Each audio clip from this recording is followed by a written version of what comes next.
निया पाई वन विभाग सजाग आगकू आसुछि खरा दिन जंगल किभଳି लागिब नाही निया जंगल सहित जंगल जीवजंतु को जंगल नियारू सुरक्षित रखिबा पाई कटक आठगड़ सहित ढेंकानाल वन विभाग मिलित कर्मशाला अनुष्ठित।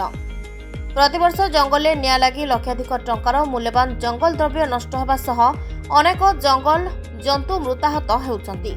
अधिकांश समय जंगल निया मनुष्यकृत जना पड़ुथिबारु जंगल पाखरे बसवास करुवा जनसाधारण को क्षेत्र कर्मचारी माने सचेतन कराइबा सह शिकारी मानक उपरे किभଳି नजर रखाजिबो सेने कर्मशाला रे अधिकारी माने आलोचना करथिले।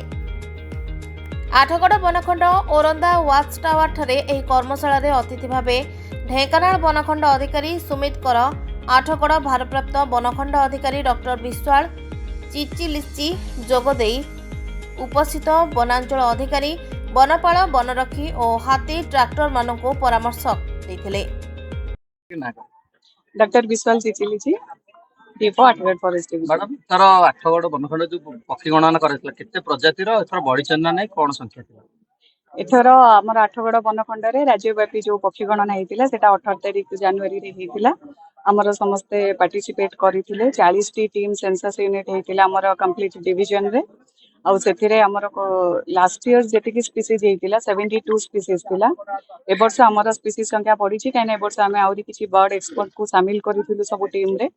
तो ए वर्ष हमर 109 टी स्पीसीज रो बर्ड हमें काउंट करिछु। ता सहित टोटल पक्षी संख्या हमर बढ़ी छि जोटा ए वर्ष 25585 अछि। पक्षी संख्या बढ़िबा सहित स्पीसीज रो डाइवर्सिटी भी बढ़ी छि जोटा हम पई एक आठगड़ वनखंड पई एक खुशी खबर।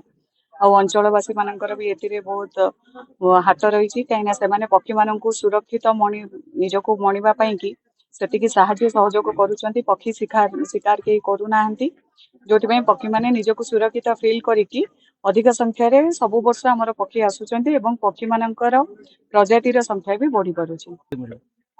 अंशुपारे एथरक हमर 40 टी पाखापाखी प्रजातिर आमे चढ़ई देखिछु।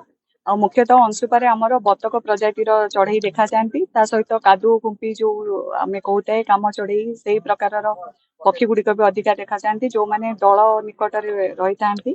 और पक्षी मानकर संख्या बहुत ही अधिक रोचे अंशुपारे आपण देखिबो गले जोटी हमर common pochard red crested pochards ruddy shelduck ए वेराइटी रो पक्षी माने आपण को शह शह संख्या रे देखिबा को मिलिबे पानी रे पहरुथिबार। आ सेठिकारे हमर जो भी अंचलवासी अछंती लोकल एरिया रे से माने पक्षी मानकर सुरक्षा पाई कि प्रतिज्ञाबद्ध अछंती एवं हमर चिलिका डेवलपमेंट अथॉरिटी तरफ से साहाय्य सहयोग भी निया जाउची एवं से तांकर कोनोसी इनकम जनरेशन पाई कि भी से इन्वॉल्व करा होची जोथि पाई कि से पक्षी रो शिकार रे केही भी लोक इन्वॉल्व नांती एवं पक्षी को से भी सुरक्षा दउछंती। मैडम रेयर पक्षी पानी छिरी जो आठगड़ वनखंड रो कखड़ी अंचल रे बरहमपुर अंचल केते प्रजातिर आसलेनी आ कोन आशा एथर अछि ए वर्ष पे? प्रति वर्ष पर ए वर्ष तो पाणीचिरी आमको पाखक आसीचंती आमे माने भी समस्त आपण मानक सहित तांको स्वागत करिचे। पाणीचिरी एथरक आमे बर्ड सेंसस दिन देखिथिलु 41 टी संख्या रे थिले पाणीचिरी आउरी मध्ये पाणीचिरी चढ़ई आसीबे। वर्तमान पाणीचिरी विभिन्न जगह रे बुलाबुली करूचंती जेतेबेला अंडा देबार समय हबो फेब्रुआरी एंड को मुख्यतः अंडा देबा समय रे अन्य आडू पाणीचिरी माने उड़ी आसंती। हमर जो पठा अछि से नदी पठारे से महानदी पठारे निजर अंडा देवा पई निजको सुरक्षित मनी थांती।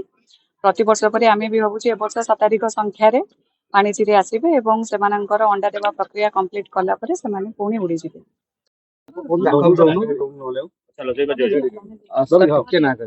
मु सुमित कुमार कर डीएफओ ढेंकानाल।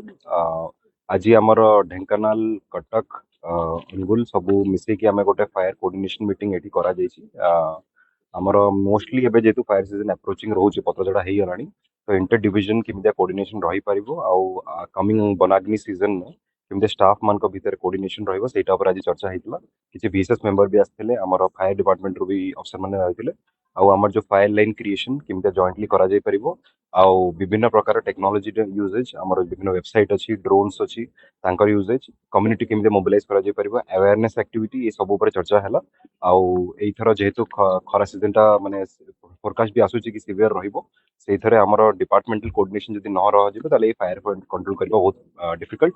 आ जेहेतु लैंडस्केप टा सुखिला लैंडस्केप जगह रे माने फायर रो प्रोपेंसिटी टा बेसी रहउची से पई आ हाथी जेहेतु रहउचंदी हम लैंडस्केप रे तो एठी कोऑर्डिनेशन बड़ रोल अछि। ଆଉ ଏଇଥର ଆମର ଯୋଉ ମିଟିଂ ରହିଲା ଆର ପରେ ବି ଆମେ ସବସିକ୍ୱେଣ୍ଟ ମିଟିଂ ବିଭିନ୍ନ ଜାଗାରେ କରାହବ ଆଉ ଏହା ଆଶା କରାଯାଉଛି କି ଯେମିତିଆ ଏଇ ବର୍ଷର ଆମର ଫରେଷ୍ଟ ପଏଣ୍ଟ ଗତ ବର୍ଷ ଭଳିଆ କଣ୍ଟ୍ରୋଲରେ ରହିବ ଆଉ ଡିପାର୍ଟମେଣ୍ଟ ନିଜ ନିଜ ଭିତରେ କୋର୍ଡିନେସନ କରିକି କେମିତି କଣ୍ଟ୍ରୋଲ କରିପାରିବେ ଆମର କମ୍ୟୁନିଟି ସେନ୍ସିଟାଇଜେସନ ଉପରେ ବହୁତ ଫୋକସ କରାଯାଇଛି ଆଉ ମୁଁ ଆଶା କରିବି କି ଆଉ ଗଣପ୍ରତିନିଧି ମାନଙ୍କ ଥ୍ରୁରୁ ବି ଆମେ ବିଭିନ୍ନ ମିଡିଆ ହାଉସ ଲାଇଟ୍ ଉପରେ ବି ଆମେ ଗୋଟେ ମେସେଜ ଦେବାକୁ ଚାହୁଁଛୁ କି କେମିତି କମ୍ୟୁନିଟି ମାନେ ବି ଆମକୁ ହେଲ୍ପ କରନ୍ତୁ ସ୍ପେଶାଲି ଜଙ୍ଗଲ ପାଖାପାଖି ଯୋଉ ସବୁ ଗାଁ ଗୁଡା ଅଛନ୍ତି ନିଆଁ ନ ଲଗାନ୍ତୁ ଆମକୁ ନିଆଁ ଲାଗିଲେ ଖବର ଦିଅନ୍ତୁ ଆଉ ଯୋଉଠି ଶିକାରୀ ମାନେ ଅଛନ୍ତି ତାଙ୍କ ଖବର ବି ଦେଲେ କାହିଁକିନା ସେମାନେ ବି ବହୁତ ଜାଗାରେ ନିଆଁ ଲଗାଉଛନ୍ତି ଯଦି ମିଳିମିଶି ଆମେ ଆମର ପ୍ରାକୃତିକ ପରିବେଶକୁ ବଞ୍ଚେଇ ପାରିବା ତାହେଲେ ଓଡ଼ିଶା ଆଗକୁ ବଢିପାରିବ ଧନ୍ୟବାଦ ବ୍ୟୁରୋ ରିପୋର୍ଟ ହର୍ଷିକା ମିडिया।